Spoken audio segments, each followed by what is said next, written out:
ಹಾಗೆ ನೋಡೋಣ. ಸೊ ಇದ್ರ ಮೇಲೆ ಕೂಡ ನಿಮಗೆ ಇತ್ತೀಚಿನ ಎಕ್ಸಾಮ್ ಆಗಿರ್ಬೋದು, ಹಿಂದಿನ ಎಕ್ಸಾಮ್ ಆಗಿರ್ಬೋದು, ಪ್ರಶ್ನೆಗಳು ಬರ್ತಾನೆ ಇರುತ್ತೆ.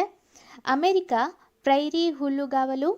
ಸೊ ದಕ್ಷಿಣ ಅಮೆರಿಕಾದಲ್ಲಿ ಯಾವ ರೀತಿಯಾದಂಥ ಹುಲ್ಲುಗಾವಲನ್ನು ನಾವು ನೋಡ್ಬೋದು ಅಂತ ಈ ರೀತಿಯಾಗಿ ಕೂಡ ಕೇಳ್ಬೋದು. ಅಥವಾ ಹೊಂದಿಸಿ ಬರೇರಿಯಲ್ಲಿ ಈ ಒಂದು ಕಡೆ ದೇಶಗಳನ್ನು, ಈ ಕಡೆ ಹುಲ್ಲುಗಾವಲುಗಳನ್ನು ಕೊಡ್ಬೋದು. ಸೊ ದಕ್ಷಿಣ ಅಮೆರಿಕಾ ಪಂಪಾಸ್ ಹುಲ್ಲುಗಾವಲು, ಆಫ್ರಿಕಾ ಸವನ್ನಾ ಹುಲ್ಲುಗಾವಲು, ದಕ್ಷಿಣ ಆಫ್ರಿಕಾ ವೈಲ್ಡ್ಲಿ ಹುಲ್ಲುಗಾವಲು, ಆಸ್ಟ್ರೇಲಿಯಾ ಡೌನ್ಸ್ ಹುಲ್ಲುಗಾವಲು, ಏಷ್ಯಾ ಸ್ಟೇಫಿಸ್ ಹುಲ್ಲುಗಾವಲು, ಯುರೋಪ್ ಕೂಡ ಸ್ಟೇಫಿಸ್ ಹುಲ್ಲುಗಾವಲು, ಗಯಾನಾ ಲಾನಸ್ ಹುಲ್ಲುಗಾವಲು ಮತ್ತು ಹಂಗೇರಿ ಪುಸ್ಟಿಸ್ ಹುಲ್ಲುಗಾವಲು ಅಂತ ಹೇಳ್ಬೋದು. ಇದೆಲ್ಲ ಈಗಾಗಲೇ ನಿಮ್ಮ ಎಕ್ಸಾಮ್ನಲ್ಲಿ ಕೇಳಿರುವಂತಹ ರಿಪೀಟೆಡ್ ಆಗಿರುವಂತಹ ಹುಲ್ಲುಗಾವಲುಗಳು ಅಂತ ಹೇಳ್ಬೋದು.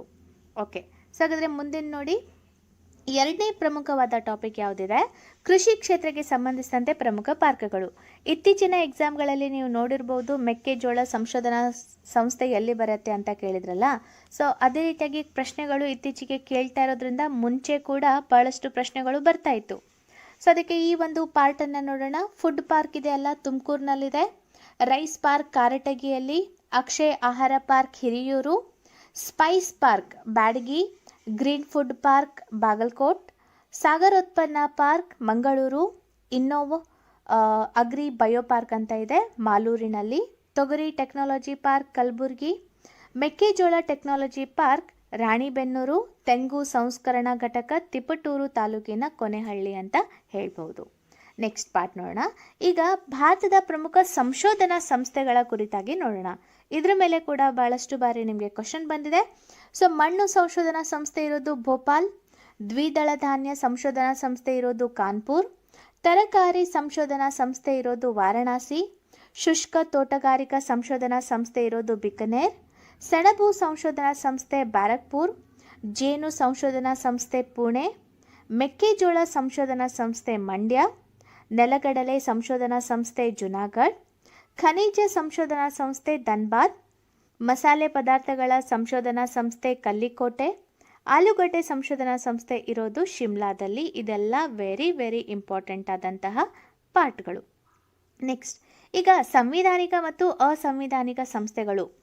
ಸೊ ನಿಮಗೆ ಈ ಕ್ವಶನ್ ಕೂಡ ಬಹಳಷ್ಟು ಸಲ ಬಂದಿದೆ. ಏನಂದರೆ 4 ಆಪ್ಷನ್ಗಳನ್ನು ಕೊಟ್ಟು ಇವುಗಳಲ್ಲಿ ಯಾವುದು ಸಂವಿಧಾನಿಕ ಸಂಸ್ಥೆ ಅಲ್ಲ ಅಂತಾದರೂ ಕೇಳ್ಬೋದು, ಅಥವಾ ಯಾವುದು ಸಂವಿಧಾನಿಕ ಸಂಸ್ಥೆವಾಗಿದೆ ಅಂತ ಕೂಡ ಕೇಳ್ಬೋದು. ಅದಕ್ಕೆ ನಮಗೆ ಗೊತ್ತಿರಬೇಕು ಈ ಒಂದು ಸಂಸ್ಥೆಗಳ ಕುರಿತಾಗಿ. ಓಕೆ, ಸೊ ಹಾಗಾದರೆ ಅದ್ರ ಬಗ್ಗೆ ಇವಾಗ ನೋಡೋಣ. ಸೊ ನಮ್ಮ ಭಾರತದ ಸಂವಿಧಾನದಲ್ಲಿ ಮೆನ್ಷನ್ ಮಾಡಿರುವಂತಹ ತನ್ನದೇ ಆದಂತಹ ಆರ್ಟಿಕಲ್ಗಳನ್ನು ಹೊಂದಿರುವಂತಹ ಯಾವುದನ್ನು ಈ ಭಾಗಗಳನ್ನು, ತನ್ನದೇ ಆದ ಆರ್ಟಿಕಲ್ಗಳನ್ನು ಮತ್ತು ಸಂವಿಧಾನದಲ್ಲಿ ಮೆನ್ಷನ್ ಮಾಡಿರುವಂತಹ ಭಾಗಗಳನ್ನು ಸಂವಿಧಾನಿಕ ಸಂಸ್ಥೆಗಳು ಅಂತ ನಾವು ಕರಿತೀವಿ. ಯಾವುದು ಸಂವಿಧಾನದ ಕಾರ್ಯಭಾಗವನ್ನು ಅದನ್ನು ಕಡಿಮೆ ಮಾಡಿಸ್ಲಿಕ್ಕೋಸ್ಕರ ಹೆಚ್ಚುವರಿಯಾಗಿ ನಾವು ನೇಮಕ ಮಾಡಿದಂಥ ಸಂಸ್ಥೆಗಳನ್ನು ಅಸಂವಿಧಾನಿಕ ಸಂಸ್ಥೆಗಳು ಅಂತ ಹೇಳ್ಬೋದು. ಸೊ ಇಲ್ಲಿ ಈ ಸಂವಿಧಾನಿಕ ಸಂಸ್ಥೆಗಳು ನಮ್ಮ ಒಂದು ಸಂವಿಧಾನದಲ್ಲಿ ಮೆನ್ಷನ್ ಮಾಡಿದ್ದಾರೆ ವಿತ್ ಆರ್ಟಿಕಲ್ ಅಂತ ಹೇಳ್ಬೋದು. ಹಾಗಾದರೆ ಇವಾಗ ನೋಡೋಣ. ಭಾರತದ ಚುನಾವಣಾ ಆಯೋಗ ಆರ್ಟಿಕಲ್ 324 ಇದೆಯಲ್ಲ, ಇದಕ್ಕೆ ಸಂಬಂಧಪಡುತ್ತೆ. ಸೊ ರಾಜ್ಯ ಚುನಾವಣಾ ಆಯೋಗದ ಸ್ವಾಯತ್ತತೆ ಕೂಡ ನಾವು ನೋಡ್ಬೋದಾಗಿದೆ. ಸೊ ಅದೇ ರೀತಿಯಾಗಿ ಈ ಒಂದು ಹಣಕಾಸು ಆಯೋಗ, ಸೊ 280ನೆಯ ವಿಧಿ ಅಂತ ಹೇಳ್ಬೋದು. ಹಿಂದುಳಿದ ವರ್ಗಗಳ ಈ ಒಂದು ಸಂವಿಧಾನಿಕ ಆಯೋಗ ಇದೆಯಲ್ಲ, ಅದಕ್ಕೆ ಸಂಬಂಧಪಟ್ಟಂತೆ ಸೊ ಆರ್ಟಿಕಲ್ 338 ಅದು ಸಂಬಂಧ ಬರುತ್ತೆ. ಅಲ್ಲಲ್ಲ, ಸೊ ಪರಿಶಿಷ್ಟ ಪಂಗಡದ ರಾಷ್ಟ್ರೀಯ ಆಯೋಗ ಇದೆಯಲ್ಲ, ಅದಕ್ಕೆ ಆರ್ಟಿಕಲ್ 338 ಸಂಬಂಧ ಬರುತ್ತೆ. Controller and auditor general, CAG ಅಂತ ಕರಿತೀವಲ್ಲ, so controller and auditor general ಕೂಡ ಏನಾಗಿದೆ, ಅದು ಸಂವಿಧಾನಿಕ ಸಂಸ್ಥೆ ಆಗಿದೆ ಆರ್ಟಿಕಲ್ 148 ಅಡಿಯಲ್ಲಿ. ಭಾರತದ ಅಟಾರ್ನಿ ಜನರಲ್ ಆರ್ಟಿಕಲ್ 76 ಅಡಿಯಲ್ಲಿ. ಸೊ ಅದೇ ರೀತಿಯಾಗಿ ನಮ್ಮ ಈ ಒಂದು ಸುಪ್ರೀಂ ಕೋರ್ಟ್ 124ನೆಯ ಸಂವಿಧಾನಿಕ ಒಂದು ಆರ್ಟಿಕಲ್ನ ಅಡಿಯಲ್ಲಿ ನೋಡ್ಬೋದು. ಇದಷ್ಟೇ ಅಲ್ಲ, ಈ ಒಂದು UPSC ಆಗಿರ್ಬೋದು, UPSC ಯಾವ ಆರ್ಟಿಕಲ್ 315, UPSC ಮತ್ತು ಸ್ಟೇಟ್ ಪಬ್ಲಿಕ್ ಸರ್ವಿಸ್ ಕಮಿಷನ್ ಕೂಡ ಆರ್ಟಿಕಲ್ 315ರಿಂದ 323 ಸಂವಿಧಾನಿಕ ಸಂಸ್ಥೆಯಾಗಿದೆ. ನ್ಯಾಷನಲ್ ಕಮಿಷನ್ ಫಾರ್ SC ಮತ್ತು ST ಆರ್ಟಿಕಲ್ 338 ಮತ್ತು ಆರ್ಟಿಕಲ್ 338A ಅದಕ್ಕೆ ಸಂಬಂಧ ಬರುತ್ತೆ. ಸೊ ಅದೇ ರೀತಿಯಾಗಿ ಇನ್ನೊಂದು ಬರುತ್ತೆ, special officer for linguistic minorities ಅಂತ ಬರುತ್ತೆ. ಸೊ ಅದಕ್ಕೆ ಸಂಬಂಧಪಟ್ಟಂತೆ ಆರ್ಟಿಕಲ್ 350 ಅದು ಬರುತ್ತೆ. ಸೊ ಇದೆಲ್ಲ ಪ್ರಮುಖವಾಗಿ ನಮ್ಮ ಒಂದು ಸಂವಿಧಾನದಲ್ಲಿ ಇರುವಂತಹ ಸಂವಿಧಾನಿಕ ಸಂಸ್ಥೆಗಳು ಅಂತ ನಾವು ಹೇಳ್ಬೋದು. ನೆಕ್ಸ್ಟ್ ನೋಡೋಣ. ಸೊ ಸಂವಿಧಾನಿಕವಲ್ಲದ ಸಂಸ್ಥೆಗಳು ಅಂದರೆ ಬಹಳಷ್ಟು ಬರುತ್ತೆ. So council of scientific and industrial research, so CSIR ಅಂತ ಹೇಳ್ಬೋದು, ರಾಷ್ಟ್ರೀಯ ತನಿಖಾ ಸಂಸ್ಥೆ, ಫುಡ್ ಕಾರ್ಪೊರೇಷನ್ ಆಫ್ ಇಂಡಿಯಾ, ಭಾರತದ ಸ್ಪರ್ಧಾ ಆಯೋಗ, ಭಾರತದ ಕಾನೂನು ಆಯೋಗ, ಕೇಂದ್ರ ವಿಜಿಲೆನ್ಸ್ ಆಯೋಗ, securities and exchange board of India SEBI ಕೂಡ. ಸೊ ಅದೇ ರೀತಿಯಾಗಿ ರಾಷ್ಟ್ರೀಯ ಕೃಷಿ ಮತ್ತು ಗ್ರಾಮೀಣಾಭಿವೃದ್ಧಿ ಬ್ಯಾಂಕ್ ನಬಾರ್ಡ್ ಕೂಡ. ಸೊ ಅದೇ ರೀತಿಯಾಗಿ ಈ ಹ್ಯೂಮನ್ ರೈಟ್ ಇದೆ ನೋಡಿ, ರಾಷ್ಟ್ರೀಯ ಮಾನವ ಹಕ್ಕುಗಳ ಆಯೋಗ, ಇದು ಕೂಡ ಅಸಂವಿಧಾನಿಕ ಸಂಸ್ಥೆ. ರಕ್ಷಣಾ ಸಂಶೋಧನೆ ಮತ್ತು ಅಭಿವೃದ್ಧಿ ಸಂಸ್ಥೆ ಆಗಿರುವಂತಹ DRDO ಕೂಡ, ಲೋಕ್ಪಾಲ್ ಮತ್ತು ಲೋಕಾಯುಕ್ತ, ಇಸ್ರೋ, ಭಾರತೀಯ ಬಾಹ್ಯಾಕಾಶ ಸಂಶೋಧನಾ ಸಂಸ್ಥೆ, NITI Aayog, food safety and standard authority of India, ರಾಷ್ಟ್ರೀಯ ಹಸಿರು ನ್ಯಾಯಮಂಡಳಿ, central bureau of investigation, reserve bank of India, so ಹಣಕಾಸು ಸ್ಥಿರತೆ ಅಭಿವೃದ್ಧಿ ಮಂಡಳಿ. ಸೊ ಇವೆಲ್ಲವೂ ಕೂಡ ಏನಂತ ಹೇಳ್ಬೋದು, ಅಸಂವಿಧಾನಿಕ ಸಂಸ್ಥೆಗಳು ಅಂತ ಇವುಗಳ ಕುರಿತಾಗಿ ನಾವು ಹೇಳ್ಬೋದು. ಅಂದರೆ ಇವು ಶಾಸನಾತ್ಮಕ ಒಂದು ಸಂಸ್ಥೆಗಳು ಆಗಿರ್ಬೋದು ಅಥವಾ ಅಸಂವಿಧಾನಿಕ ಸಂಸ್ಥೆಗಳು ಆಗಿರ್ಬೋದೇ ಹೊರತು ಸಂವಿಧಾನಿಕ ಸಂಸ್ಥೆಗಳು ಅಲ್ಲ. ಅದಷ್ಟೇ ಅಲ್ಲ, ಪ್ರಮುಖವಾಗಿ ನಿಮಗೆ ಎಕ್ಸಾಮ್ ಪರ್ಪಸ್ನಿಂದ ಮತ್ತು ಯಾವುದು ಅಲ್ಲ ಅಂತ ಹೇಳಬೇಕಂದ್ರೆ ಈ ಒಂದು ಅಸಂವಿಧಾನಿಕ ಸಂಸ್ಥೆ ಪದೇ ಪದೇ ಕೇಳುವಂಥದ್ದು ನೀತಿ ಆಯೋಗ. ಸೊ ಅದೇ ರೀತಿಯಾಗಿ ನ್ಯಾಷನಲ್ ಡೆವಲಪ್ಮೆಂಟ್ ಕೌನ್ಸಿಲ್ ಅಥವಾ ರಾಷ್ಟ್ರೀಯ ಅಭಿವೃದ್ಧಿ ಪ್ರಾಧಿಕಾರ, national human right commission, so ರಾಷ್ಟ್ರೀಯ ಮಾನವ ಹಕ್ಕುಗಳ ಆಯೋಗ, CBI central bureau of investigation, so ಇದು ಕೂಡ. ಅದೇ ರೀತಿಯಾಗಿ CVC ಅಂದರೆ ಸೆಂಟ್ರಲ್ ವಿಜಿಲಿಯನ್ಸ್ ಕಮಿಷನ್, ಲೋಕ್ಪಾಲ್ ಮತ್ತು ಲೋಕಾಯುಕ್ತ. ಸೊ ಅದೇ ರೀತಿಯಾಗಿ ಸ್ಟೇಟ್ ಇನ್ಫಾರ್ಮೇಷನ್ ಕಮಿಷನ್ ಇದೆಲ್ಲ ಅದಾಯಿತು, ಮತ್ತು ಸೆಂಟ್ರಲ್ ಇನ್ಫಾರ್ಮೇಷನ್ ಕಮಿಷನ್, ಇವುಗಳು ಕೂಡ ಏನಾಗಿದೆ, ಅಸಂವಿಧಾನಿಕ ಸಂಸ್ಥೆಗಳು ಆಗಿದೆ ಅಂತ ನಾವು ಹೇಳ್ಬೋದು. ಓಕೆನಾ. ಸೊ ಈಗ ಇದು ಅಂತೂ ಇಷ್ಟು ಸಾಕು. ನಿಮಗೆ ಹೆಚ್ಚಿಗೆ ಬೇಕಿದ್ರೆ ನಾನು ಇನ್ನೂ ಡೀಟೇಲ್ ಆಗಿ ಆಮೇಲೆ ಹೇಳ್ಕೊಡ್ತೀನಿ.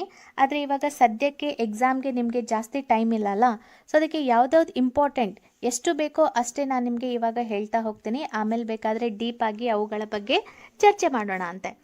ಓಕೆ. ಸೊ ಇವಾಗ ನೆಕ್ಸ್ಟ್ ಟಾಪಿಕ್ ಅಂತ ಹೇಳಬೇಕಂದ್ರೆ ಯಾವುದು, ಸಂವಿಧಾನದ ತಿದ್ದುಪಡಿಗಳ ಕುರಿತಾಗಿ. ಸೊ ನಾನಿವಾಗ ಡಿಸ್ಕಸ್ ಮಾಡ್ತಾ ಇರೋದು ರೀಸೆಂಟ್ ಆಗಿರುವಂತಹ ತಿದ್ದುಪಡಿಗಳ ಕುರಿತಾಗಿ ಮಾಹಿತಿಯನ್ನು ಹೇಳ್ತಾ ಇದ್ದೀನಿ. ನಿಮ್ಮ ಎಕ್ಸಾಮ್ನಲ್ಲಿ ಅಂದರೆ ಲೀಕ್ ಆಗಿರುವಂತಹ ಕೀ ಆನ್ಸರ್ನಲ್ಲಿ 26ನೇ ತಿದ್ದುಪಡಿ ಕಾಯ್ದೆಯ ಬಗ್ಗೆ ಕೇಳಿದರು. ಸೊ ಅದಕ್ಕೆ ನಾವು ಒಂದೊಂದು ಸಲ ಹಿಂದಿಂದು ಕೂಡ ಮೆಲಕ್ ಹಾಕಬೇಕಾಗತ್ತೆ. ಅದರ ಮೇಲೆ ಒಂದು ವಿಡಿಯೋ ಮಾಡಿ ಎಕ್ಸಾಮ್ ಒಳಗಾಗಿ ನಿಮಗೆ ಕೊಡ್ತೀನಂತೆ. ಸದ್ಯಕ್ಕೆ ಈ 2 ವರ್ಷದ ಅವಧಿಯಲ್ಲಿ ರೀಸೆಂಟಾಗಿ ಇರುವಂತಹ ಒಂದು ತಿದ್ದುಪಡಿಗಳ ಕುರಿತಾಗಿ ಹೇಳ್ತಾ ಇದ್ದೀನಿ. ಅಂದರೆ 98ನೇ ತಿದ್ದುಪಡಿಯಿಂದ 104ನೇ ತಿದ್ದುಪಡಿ ಕಾಯ್ದೆಯ ಕುರಿತಾಗಿ. ಸೊ ಹಾಗಾದರೆ 98ನೇ ಸಂವಿಧಾನ ತಿದ್ದುಪಡಿ ಕಾಯ್ದೆ 2013ರಲ್ಲಿ ಆಗಿತ್ತು. ಯಾವುದಕ್ಕೆ ಸಂಬಂಧಪಟ್ಟಿದೆ, ಹೈದರಾಬಾದ್ ಕರ್ನಾಟಕ ಪ್ರದೇಶವನ್ನು ಅಭಿವೃದ್ಧಿಪಡಿಸಲು ಕ್ರಮಗಳನ್ನು ತೆಗೆದುಕೊಳ್ಳುವ ಕರ್ನಾಟಕ ರಾಜ್ಯಪಾಲರಿಗೆ ಅಧಿಕಾರವನ್ನು ನೀಡುತ್ತೆ. ಅಂದರೆ ಹೈದರಾಬಾದ್ ಕರ್ನಾಟಕಕ್ಕೆ ನಾವು ವಿಶೇಷ ಸ್ಥಾನಮಾನವನ್ನು ಕೊಟ್ಟಿದ್ದು ಆರ್ಟಿಕಲ್ 371J ಮೂಲಕ. ಸೊ ಆ ಒಂದು ಸ್ಪೆಷಲ್ ಸ್ಥಾನ ಸಿಕ್ಕಿದ್ದು 98ನೇ ಸಂವಿಧಾನ ತಿದ್ದುಪಡಿ ಕಾಯ್ದೆಯ ಮೂಲಕ ಅಂತ ನಾವು ಹೇಳ್ಬೋದು. ಇದಷ್ಟೇ ಅಲ್ಲ, ಇತ್ತೀಚೆಗೆ ಹೈದರಾಬಾದ್ ಕರ್ನಾಟಕವನ್ನು ನಾವು ಕಲ್ಯಾಣ ಕರ್ನಾಟಕ ಅಂತ ಕೂಡ ಯಡಿಯೂರಪ್ಪ ಸರ್ಕಾರ ಅದನ್ನು ಚೇಂಜ್ ಮಾಡಿದೆ ಅಂತ ಹೇಳ್ಬೋದು. ನೆಕ್ಸ್ಟ್ ನೋಡೋಣ.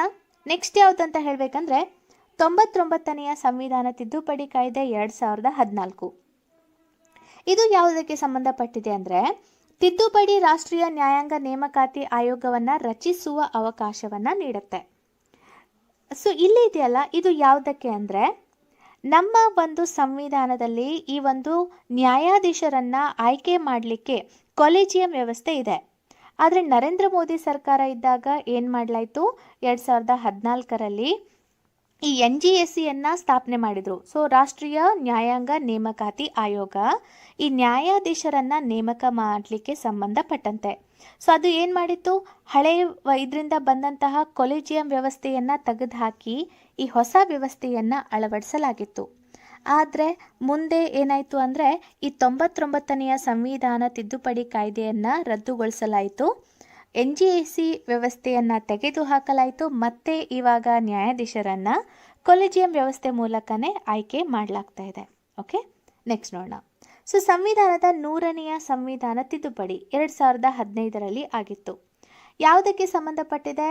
ಸೊ ಇದು 100ನೆಯ ಸಂವಿಧಾನ ತಿದ್ದುಪಡಿ ಇದೆಯಲ್ಲ, ಸೊ ಭಾರತದ ರಾಷ್ಟ್ರಪತಿ ಪ್ರಣಬ್ ಮುಖರ್ಜಿ ಅವರು ಭೂಗಡಿ ಒಪ್ಪಂದಕ್ಕೆ ಸಂಬಂಧಿಸಿ ಸಂವಿಧಾನದ 119ನೆಯ ತಿದ್ದುಪಡಿ ಮಸೂದೆಯನ್ನು 2013ಕ್ಕೆ ಒಪ್ಪಿಗೆಯನ್ನು ನೀಡಿದರು. ಅಂದರೆ ಲ್ಯಾಂಡ್ ಬೌಂಡ್ರಿ ಅಗ್ರಿಮೆಂಟ್. ನೋಡಿ, ನಾವು ಬೇರೆ ಬೇರೆ ದೇಶಗಳೊಂದಿಗೆ ಸ್ವಲ್ಪ ಗಡಿ ವಿವಾದ ಹೊಂದಿದ್ದೀವಿ. ಆದರೆ ನರೇಂದ್ರ ಮೋದಿ ಸರ್ಕಾರ ಇದ್ದಾಗ ಏನು ಮಾಡಿತ್ತು ಅಂದರೆ 2015ರಲ್ಲಿ ಬಾಂಗ್ಲಾದೇಶದೊಂದಿಗೆ ಇರುವಂತಹ ಎಲ್ಲ ರೀತಿಯಾದಂತಹ ಭಿನ್ನಾಭಿಪ್ರಾಯಗಳನ್ನು ತೆಗೆದುಹಾಕಲಿಕ್ಕೆ ಬಾಂಗ್ಲಾದೇಶದೊಂದಿಗೆ ಭೂಗಡಿ ಒಪ್ಪಂದ ಅಥವಾ ಲ್ಯಾಂಡ್ ಬೌಂಡ್ರಿ ಅಗ್ರಿಮೆಂಟನ್ನು ಮಾಡಿಕೊಂಡಿತ್ತು. ಅದಕ್ಕೆ 100ನೆಯ ಸಂವಿಧಾನ ತಿದ್ದುಪಡಿ ಕಾಯ್ದೆ ಸಂಬಂಧಪಟ್ಟಿದೆ. ಇದಷ್ಟೇ ಅಲ್ಲ, ಅತಿ ಉದ್ದವಾದ ಗಡಿ ರೇಖೆಯನ್ನು ನಾವು ಹಂಚಿಕೊಂಡಿದ್ದು ಬಾಂಗ್ಲಾದೇಶದೊಂದಿಗೇನೆ ಅಂತ ಹೇಳ್ಬೋದಾಗಿದೆ. ಸೊ ಮತ್ತು ಬಾಂಗ್ಲಾದೇಶ್ ಮತ್ತು ಈ ಒಂದು ಭಾರತದ ನಡುವೆ ಇತ್ತೀಚೆಗೆ ಹಲವಾರು ಸಮರಾಭ್ಯಾಸಗಳು ಕೂಡ ಆಗಿದೆ. ಸೊ ಅದನ್ನು ಕೂಡ ಆದಷ್ಟು ನೆನ್ಪಿಟ್ಕೊಳ್ಳಿ. ನೆಕ್ಸ್ಟ್ ನೋಡೋಣ, 101ನೆಯ ಸಂವಿಧಾನ ತಿದ್ದುಪಡಿ ಕಾಯ್ದೆ. ಇದು GSTಗೆ ಸಂಬಂಧಪಟ್ಟಿದೆ. ಸೊ 1 ಜುಲೈ 2017ರಿಂದ ದೇಶದಲ್ಲಿ ಸರಕು ಮತ್ತು ಸೇವಾ ತೆರಿಗೆಯನ್ನು ಪರಿಚಯಿಸಲಾಯಿತು. ಸೊ ಇದು 101ನೆಯ ತಿದ್ದುಪಡಿ ಕಾಯ್ದೆ GST ಜಾರಿಗೆ ತರಲಿಕ್ಕೆ ಸಂಬಂಧ ಬಂದಿದೆ.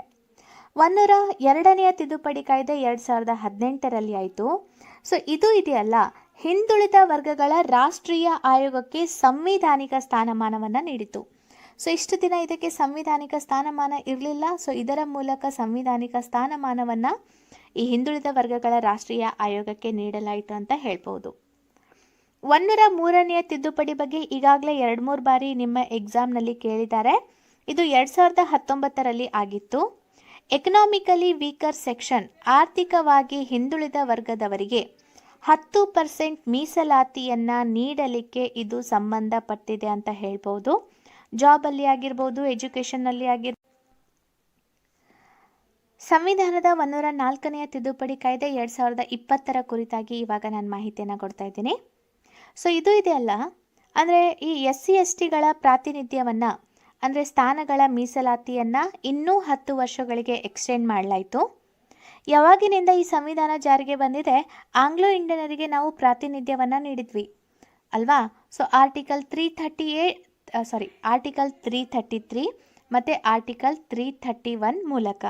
ಅಂದರೆ ರಾಷ್ಟ್ರಪತಿಗಳು ಮತ್ತು ರಾಜ್ಯಪಾಲರು ಲೋಕಸಭೆಗೆ ಮತ್ತು ರಾಜ್ಯ ವಿಧಾನಸಭೆಗೆ ಆಂಗ್ಲೋ ಇಂಡಿಯನರನ್ನು ನೇಮಕ ಮಾಡಲಿಕ್ಕೆ ಅವರಿಗೆ ಅವಕಾಶ ಇತ್ತು. ಸೊ ಅದನ್ನು ಇವಾಗ ತೆಗೆದುಹಾಕಿದ್ದಾರೆ 104ನೆಯ ಸಂವಿಧಾನ ತಿದ್ದುಪಡಿ ಕಾಯ್ದೆಯ ಮೂಲಕ ಅಂತ ಹೇಳ್ಬೋದು. ಸೊ ಇದಕ್ಕೆ ಸಂಬಂಧಪಟ್ಟಂತೆ ಈ 2 ಆರ್ಟಿಕಲ್ಗಳನ್ನು ಕೇಳಿದರೆ ಕೇಳ್ಬೋದು.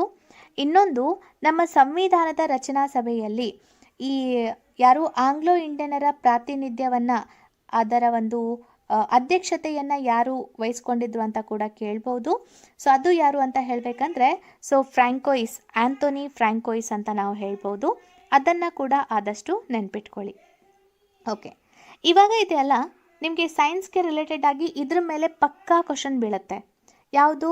ವಿಟಮಿನ್ ಮತ್ತು ಅದರಿಂದ ಆಗುವಂತಹ ಒಂದು ಡೆಫಿಷಿಯನ್ಸಿ ಮತ್ತು ಅದರ ಒಂದು ವೈಜ್ಞಾನಿಕ ಹೆಸರುಗಳ ಕುರಿತಾಗಿ. ಸೊ ಹಾಗಾದರೆ ನೋಡೋಣ. ಸೊ ಇಲ್ಲಿ ನೋಡಿ, ಜೀವಸತ್ವ A.